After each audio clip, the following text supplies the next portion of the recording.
Assalamualaikum warahmatullahi wabarakatuh. Salam sejahtera untuk kita semua. Om Swastiastu, Namo Buddhaya. Halo, apa kabar murid-murid sekalian? Semoga sehat selalu ya. Kali ini, Miss Muti akan menjelaskan mengenai bab pertama di kelas 10, yaitu tentang introduction atau memperkenalkan diri.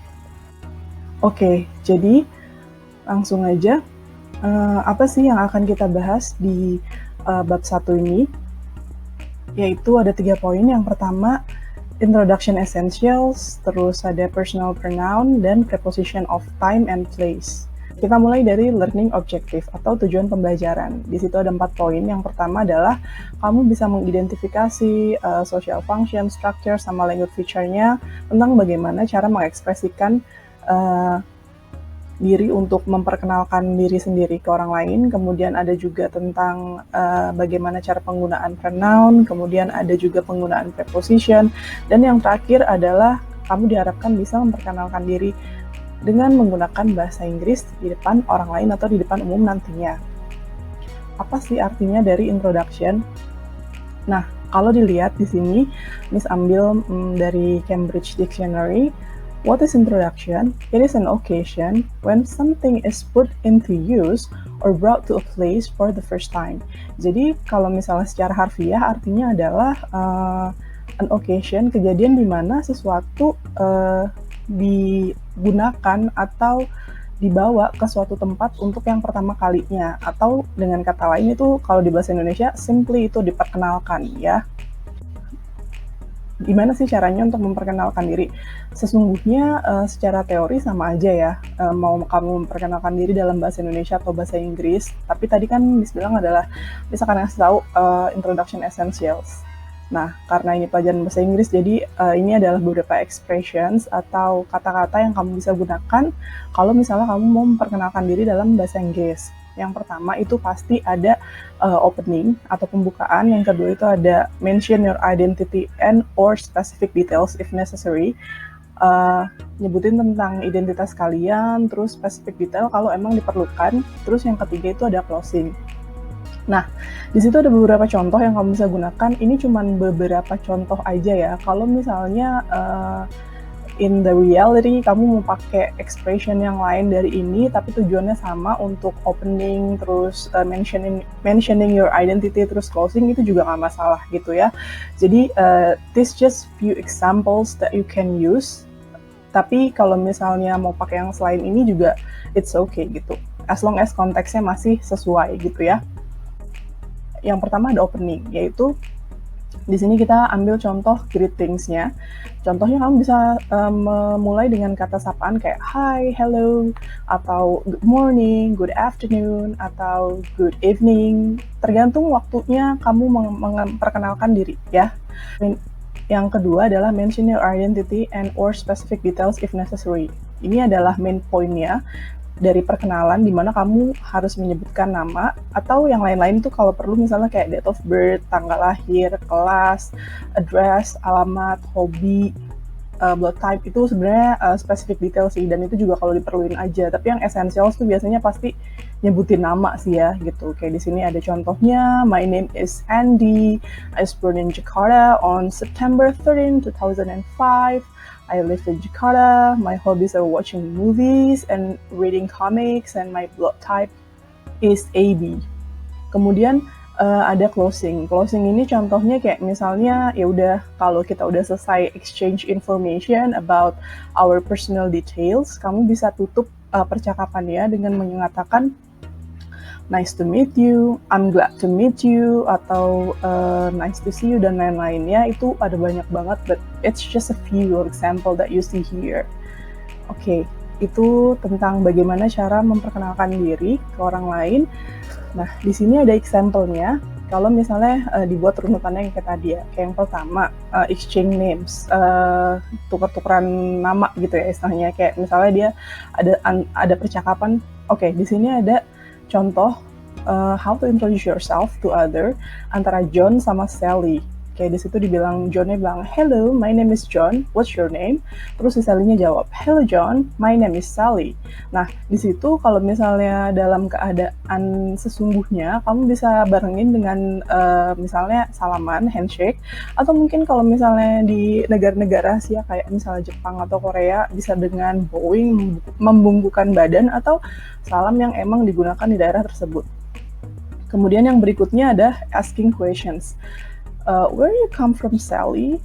I come from Jakarta. Terus yang terakhirnya, it's a pleasure to see you, Sally. Sally-nya bilang, pleasure to see you too, John, gitu. Jadi ini adalah contoh simple, ini kayak cuman berapa ya, 4, 3, 1, 2, 3, oke, 3 baris masing-masing gitu, conversation yang bisa dilakukan gitu, basically. Okay, so this is another example of how to introduce yourself casually, I said. So I got this from for me, it's one of the most memorable scene from Harry Potter and the Sorcerer's Stone, my favorite one. Jadi ini salah satu contoh dari film ya. Kalau bisa lihat di situ, kayak si Harry memperkenalkan diri, and then Hermione, and there is Ron Weasley. Terus yang berikutnya ini ada contoh dari beberapa kumpulan video yang sudah kalian submit di Google Classroom kemarin, Miss kompilasi jadi satu. Oke, kita ke pembahasan yang berikutnya, yaitu adalah tentang pronoun. Apa sih pronoun? Di sini dibilang kalau pronoun is a word that takes the place of a noun. Jadi pronoun itu posisinya adalah sebagai kata benda, takes place of a noun. Bisa juga person, place, or thing. Bisa orang, tempat, atau juga benda. Kayak gimana sih bentuknya? Jadi pronoun itu ada macam-macam. Yang akan kita bahas ada subject pronoun, object pronoun, possessive adjective, sama possessive pronoun. Ada apa aja sih? Sebenarnya sama kayak subject yang udah kamu pernah pelajarin di bahasa Inggris. Itu ada I, you, we, they, she, he, it, and then si object pronoun itu berubah, si I, you, they, she, he, it-nya itu berubah jadi me, you, us, them, her, and him. Kemudian di possessive jadi my, your, dan seterusnya. Kemudian yang di possessive pronoun-nya jadi mine, yours, ours, theirs. Di situ ada contoh. Kamu bisa lihat di sini pas di bagian ini yang Miss kasih garis itu adalah batas untuk nyontohinnya. Kayak misalnya I have a book, you have a book, we have a book, they have a book. Kemudian yang she itu jadinya karena she dia harusnya pakai has ya.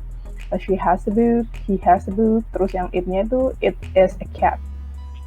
Nah, kalau dia berubah jadi object pronoun, si subject jadi object. Jadi he gave me the book, he gave you the book, he gave us the book, he gave them the book, dan seterusnya. Kemudian ini possessive adjective yang menyatakan kepemilikan. It's my book. Dia biasanya habis possessive adjective ini diikutin sama kata benda ya. It's my book, it's your book, it's our book, dan seterusnya. Nah, yang bawah ini it's itu dia di awal ya. Its name is Chuck. Terus ada possessive pronoun. Ya ini sama menyatakan kepemilikan juga, it's mine, it's yours, dan seterusnya. Nah, yang harus diperhatikan di sini adalah don't confuse it's possessive, the it's from possessive adjective yang ini with it's dengan yang ini. It's yang ada apostrofnya ini adalah contraction of it is. Jadi it's yang ada apostrofnya itu adalah singkatan atau kependekan dari it is ya. Jadi itu beda sama yang it's yang ini. Biasanya itu jadi common mistake kalau misalnya pas ada soal grammar yang isiannya harus menggunakan possessive adjective atau juga subject pronoun gitu. Ya, so that's about the pronoun. Terus, nah selain yang 4 tadi ada juga yang kita sebut sama yang namanya reflexive pronoun. Nah ini bentuknya myself, yourself, ourselves, themselves, yourselves, herself, himself, and itself. Nah, ini kenapa yourself-nya ada 2. Yourself yang ini itu buat yang tunggal atau jumlahnya cuma 1, while this one buat yang jamak atau yang jumlahnya lebih dari 1. Ada beberapa poin di sini yang bisa kamu baca. We use reflexive pronoun when kita pakai si reflexive pronoun itu kapan sih? Yang pertama, we want to give emphasis to the subject of the sentence. Kalau kita mau menekankan sesuatu kemana? Ke si subjeknya. Misalnya, I created the program myself with no help. they made the preparation themselves. Jadi si I ini mau menekankan kalau misalnya si program itu yang bikin dia sendiri loh, nggak dibantuin siapa-siapa gitu. Jadi ini jadi kayak emphasis di sini buat menekankan apa sih namanya yang mau dia sampaikan gitu. Terus yang kedua, the subject and object of the sentence are the same. Kalau misalnya subjek sama objeknya di kalimatnya itu sama. Misalnya di sini, we enjoy ourselves on the trip. Nah, yang benernya yang ini. Kalau kamu bilang we enjoy on the trip itu salah, karena harusnya masih ada objeknya di sini, which is ourselves ini sebagai objek setelah preposisi yang mengarah ke subjeknya. Misalnya di sini Dan itu kan cowok ya, berarti Dan bought a present for himself. Jadi dia beli hadiah buat dirinya sendiri. Atau contohnya kayak misalnya kamu nanya ke orang, why are you talking to yourself gitu? Kenapa sih kamu ngomong sendiri gitu? Ngomong sama diri kamu sendiri gitu. Terus yang berikutnya, you can only use reflexive pronoun. Myself, yourself, themselves is a subject pronoun. Come before the sentence. They gave the book to John and me. Bukan they gave the book to John and myself, ya. Oke. Itu tentang pronoun. Yang berikutnya tentang preposition. Nah, preposition itu apa sih? In a grammar, word that is used before a noun phrase, or pronoun connecting into another word. Jadi di sini kalau misalnya mau digarisbawahin, kata kuncinya adalah connecting it to another word. Jadi preposition itu menyambungkan dengan kata yang lainnya ya. Tapi digunakannya dia sebelum kata benda, noun phrase, atau juga pronoun. Nah, kayak gimana sih bentuknya? Nah, yang akan kita bahas tuh ada dua macam, yaitu ada preposition of time sama preposition of place. Kata depan yang mengenai waktu sama yang mengenai tempat ya. Yang pertama itu ada preposition of time. Preposisinya yang akan kita pakai ada in, on, sama at. Nah, yang pertama kita akan bahas adalah tentang yang preposition of time. Yang in dulu ya. We use in before month, years, seasons, and longer periods of time. Jadi si in itu dipakai buat nyatain bulan, years, tahun, season, musim, and longer periods of time. Terus longer periods of time, suatu waktu dalam jangka yang cukup lama gitu ya. Contohnya di situ ada his birthday is in May karena dia nyebutin bulan. Terus Berlin is a cold place in winter. Dia nyebutin musim winter di situ. Kemudian the Norman invaded Britain in 1066. Dia nyebutin tahun. And Newton was born in the 17th century. Dia nyebutin longer period of time, which is a century, abad ya. Kemudian yang berikutnya adalah on. We use on before days, date, and when we refer to part of a particular part of the day. Jadi kita pakai on itu buat sebelum hari, tanggal, dan ketika kita merefer ke part of a particular part of the day. Jadi bagian tertentu dari suatu hari gitu ya. Contohnya, I'll see you on Monday. Itu dia menggunakan hari di situ, day. Terus my birthday is on the 4th of May. Nah, itu tanggal. And then I have English course on Tuesday. Itu hari lagi. Nah, dia ngasih tahu tuh spesifik revert. Nah, yang terakhir ada I have English course on Tuesday mornings, afternoon, or evening. Dia ngasih tahu revert part of a particular part of the day. Jadi itu bagian spesifik dari satu hari gitu. Misalnya itu di situ contohnya bagian spesifik di pagi, siang, atau sore di hari Selasa gitu ya. At before exact times, special holiday periods, night, and weekend. Nah, kita pakai at itu pas kapan sih? Dia buat nyatain exact times, waktu yang tepat gitu ya. Maksudnya kayak waktunya udah spesifik. And then special holiday periods, terus waktu-waktu hari libur gitu, kayak misalnya Christmas, Thanksgiving, Idul Fitri, dan lain-lain. Terus ada night and the weekend, malam hari sama weekend ya. Contohnya di situ ada the meeting is at 5 o'clock. Itu 5 o'clock adalah contoh dari exact time, jadi jamnya tuh jelas, di situ disebutinnya jam berapanya. Kemudian special holiday periods itu, I like it when it snows at Christmas. Nah, saya seneng deh kalau misalnya ada salju pas Natal gitu. Terus, I like to relax at the weekend. Kamu bisa bilang juga, saya seneng nyantai nih kalau lagi akhir pekan atau akhir minggu gitu. Tapi, in American English, tapi di bahasa Inggris Amerika, you can say on the weekend. Kamu, instead of saying at the weekend, kamu juga boleh ngomong dengan cara on the weekend. Itu sama aja ya, bener juga gitu. Terus, he's not doing anything at the moment. Nah, itu juga untuk contoh yang penggunaan at-nya. Lanjut, kita ke preposition of place. We use in to refer to a position in relation to a three-dimensional space or when something is rounded on all sides. Example, a country, a town, a room, a field, a forest, or any places with boundaries. Jadi ini sebenarnya kata kuncinya adalah suatu tempat yang dikelilingi oleh sesuatu atau ada batasannya gitu ya. Jadi bisa ruangan, bisa negara, bisa kota, terus di situ dibilang apa lagi ya? Bisa lapangan, bisa hutan, or any places with boundaries, atau tempat apapun yang ada batas-batasnya gitu ya. Contohnya, I left my book in the classroom. Saya meninggalkan buku saya di dalam kelas. Nah, kelas itu kan ada suatu ruangan ya, a space, a surrounded space gitu ya. Jadi itu kita pakainya in. Kemudian they meet each other in Jakarta. Itu nama kota, pakai in juga. Nama negara pakai apa, Miss? Nama negara juga sama, pakai in. Terus I live in Indonesia, itu yang terakhir contohnya juga, I live in Indonesia.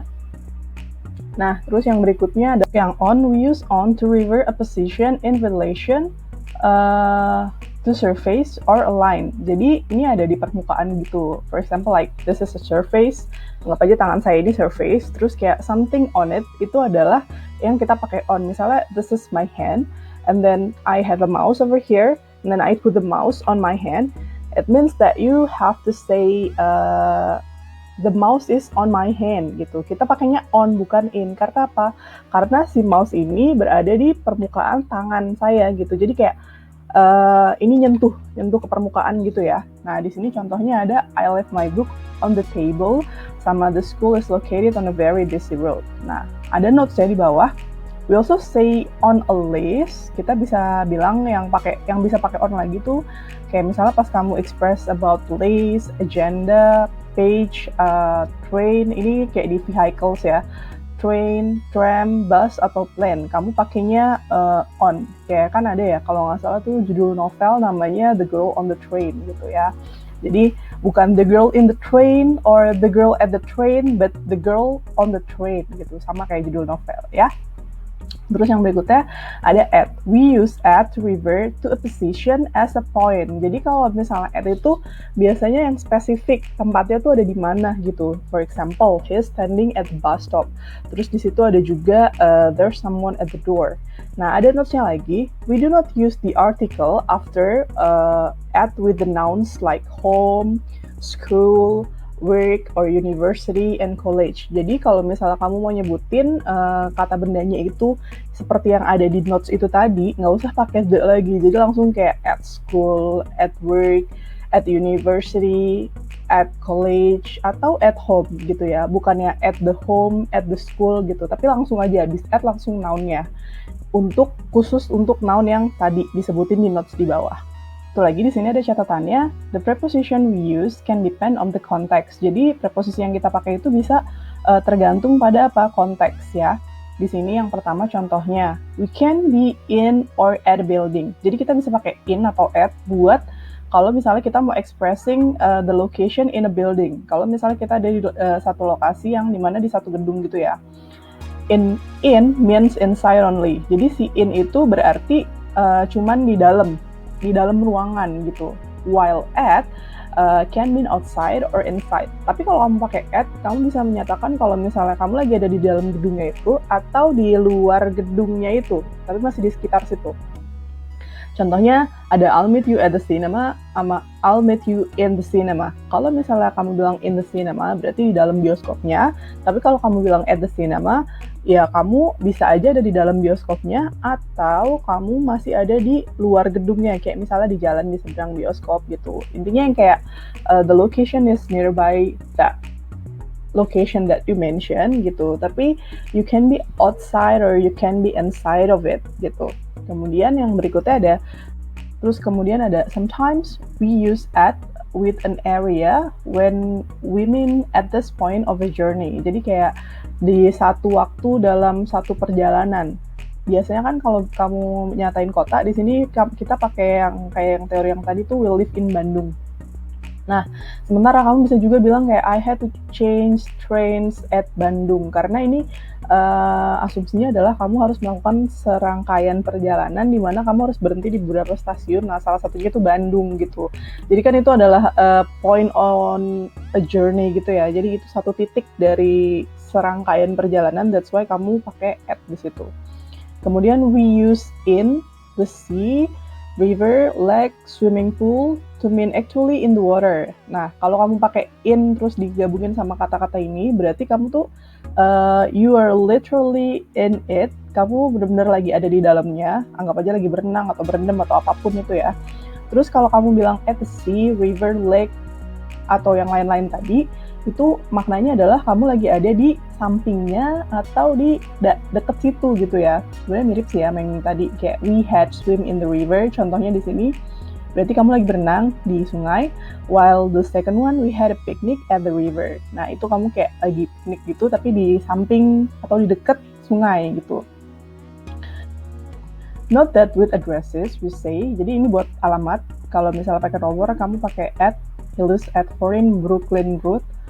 Terus ini ada yang keduanya, he lives in Brooklyn Road. Terus yang ketiganya ada he lives on the third floor.